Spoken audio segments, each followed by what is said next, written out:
Hello everyone, I want to tell you about going to the beach. One day during the school holidays, on Sunday, me and my family went to going to the beach. Last time when me and my family went to beach 1 month ago. So now me and my family went to going to the beach by car at 8 o'clock in the morning. The travel time from my house to the beach was 30 minutes. When we arrived at the beach, me and my family bought a fresh young coconut and bought an opak.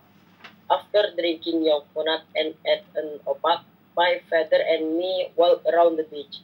After that, me and my little sister swim on the beach and play in the sand. After swim in the beach, me and my family went to the mall to buy some necessities and buy clothes. And me and my little sister played bowling at Fun World and bought a food called crepes.